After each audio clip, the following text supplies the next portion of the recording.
ગુજરાતભરના વકીલોના સર્વોચ્ચ મંડળ એટલે કે બાર કાઉન્સિલ ઓફ ગુજરાતની ચૂંટણી આવતીકાલે યોજાવા જઈ રહી છે. આ ચૂંટણીમાં સમગ્ર રાજ્યના 76,000થી વધુ વકીલો મતદાન કરશે, જેમાં 11,000 જેટલા યુવા વકીલો પ્રથમવાર મતાધિકારનો ઉપયોગ કરશે. રાજકોટ બાર એસોસિએશન છેલ્લા 2 વર્ષથી વિજયી રહ્યું છે અને આ વર્ષે પણ જંગી બહુમતી સાથે હેટ્રિક કરવા માટે આયોજનબદ્ધ તૈયારી કરી છે. પ્રચારના ભાગરૂપે 2500 વકીલોનો સેમિનાર યોજાયા બાદ એસોસિએશનના પ્રમુખ અને અગ્રણીઓએ અબ તક મીડિયાની મુલાકાત લઈ ભાવિ રણનીતિ અંગે વિશેષ ચર્ચા કરી હતી. હું ઇકબાલ થયમ, રાજકોટ બાર એસોસિએશનના સભ્ય દિલીપભાઈ પટેલ, જે આગામી બાર કાઉન્સિલ ઓફ ગુજરાતની ઇલેક્શન લડી રહ્યા હોય, તેમના સમર્થનમાં અમે અમારી સમાજની મિટિંગ બોલાવેલી હતી અને અમારી સમાજે સર્વાનુમતે નક્કી કરેલ છે. દિલીપભાઈ પટેલના કાર્ય જે બધાને કરેલ છે, દિલીપભાઈ પટેલે એના કાર્યોને જોતા અમે બધા સર્વ સમાજે એવું નક્કી કરેલ છે કે દિલીપભાઈ પટેલની જંગી બહુમતીથી આ વર્ષે પણ આ વખતની ચૂંટણીમાં બાર કાઉન્સિલ ઓફ ગુજરાતમાં પહેલા ક્રમાંકે ચૂંટાય એવી બધાએ મહેનત કરી અને દિલીપભાઈ પટેલને ચૂંટાવી અને બાર કાઉન્સિલ ઓફ ગુજરાતમાં મોકલવાના છે. બાર કાઉન્સિલ ગુજરાતનો ઉમેદવાર છું. મારો ક્રમાંક નંબર 62 છે.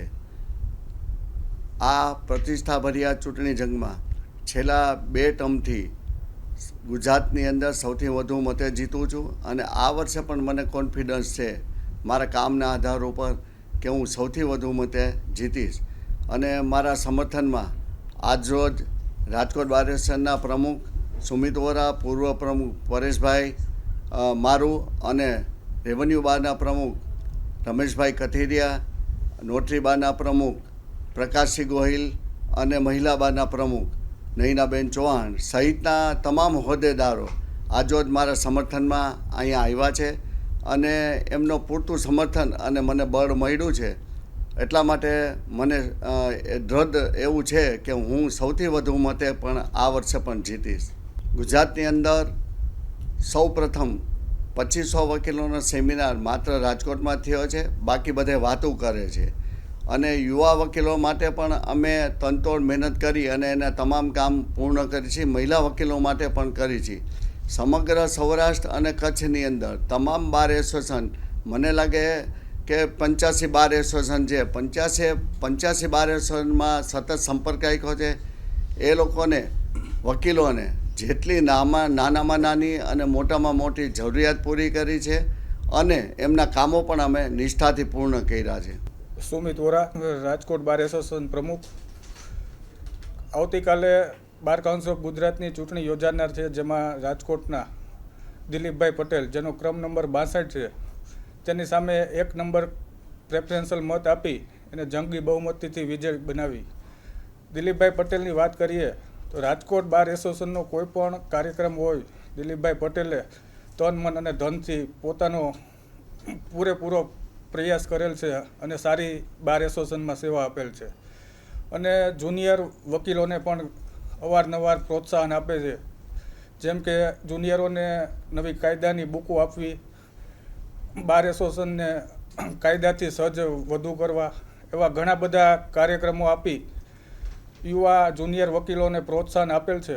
અને રાજકોટ બાર એસોસિએશનને સારામાં સારા કાર્યક્રમો આપી વકીલોના દિલ જીતેલ છે. એટલે મારી રાજકોટ બાર એસોસિએશનના તમામ વકીલોને એક સંદેશ છે કે આપણા દિલીપભાઈ પટેલને ફર્સ્ટ પ્રેફરન્શિયલ મત આપી જંગી બહુમતીથી વિજય બનાવો. પરેશ મારું, રાજકોટ બાર એસોસિએશનના પૂર્વ પ્રમુખ. આજરોજ અમે દિલીપભાઈ પટેલના સમર્થનમાં રાજકોટ બાર એસોસિએશનના તમામ એડવોકેટ ભાઈઓ બહેનોને નમ્ર વિનંતી કરીએ છીએ કે દિલીપભાઈ પટેલ એ ગુજરાતનું નહીં પરંતુ સમગ્ર ભારત દેશમાં આપણું રાજકોટનું જ્યારે પ્રતિનિધિત્વ કરતા હોય ત્યારે આપણા સૌની નૈતિક ફરજ છે કે આપણે એમને ફર્સ્ટ પ્રેફરન્શિયલ વોટ આપી અને જંગી બહુમતીથી વિજેતા કરીએ.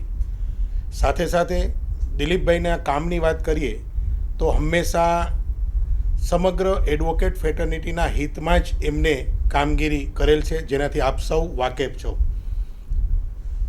ગયા વર્ષે જે લીગલ સેમિનાર કરેલ છે, આ લીગલ સેમિનારની અંદર સમગ્ર ગુજરાતની અંદર સૌ પ્રથમ વખત 2500થી વધારે એડવોકેટનો એક લીગલ સેમિનાર 2 દિવસનો કર્યો.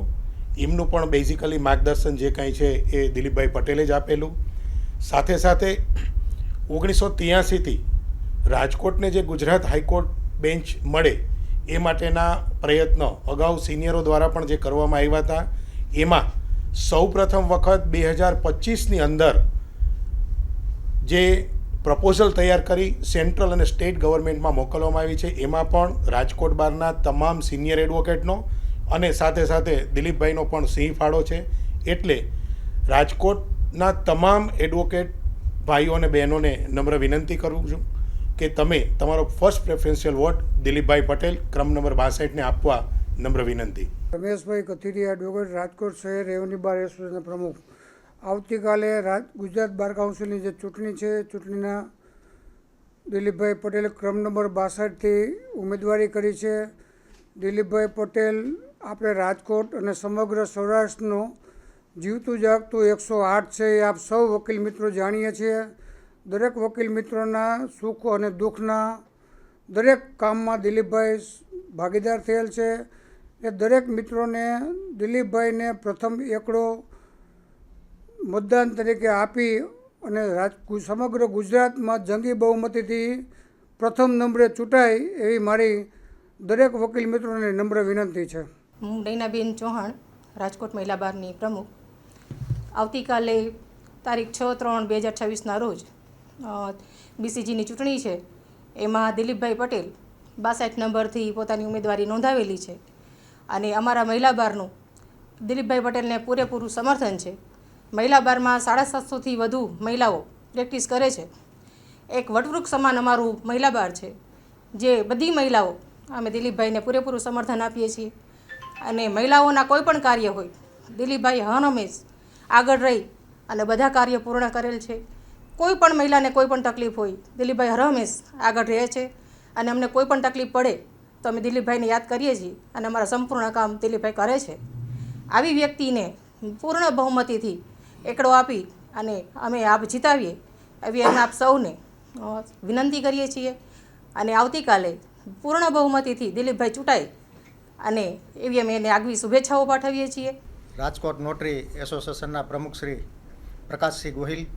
રાજકોટ નોટરી એસોસિએશનના લગભગ અમારે 500થી 600 અમારા સભ્યો છે અને રાજકોટ નોટરી એસોસિએશનને સંપૂર્ણ રીતે હાલમાં જે શ્રી દિલીપભાઈ પટેલ બાર કાઉન્સિલ ઓફ ગુજરાતમાં ઇલેક્શન લડી રહ્યા છે ક્રમ નંબર 62થી, એનો અમારે સંપૂર્ણ રીતે અમારો ટેકો છે. અને રાજકોટ નોટરી એસોસિએશનના કોઈ પણ નોટરી અંગે કોઈ પણ બાબત કે પ્રશ્ન ઉપસ્થિત થાય તો તેમાં હર હંમેશ દિલીપભાઈ પટેલ 108ની જેમ અડધી રાત્રે ઊભા રહ્યા છે.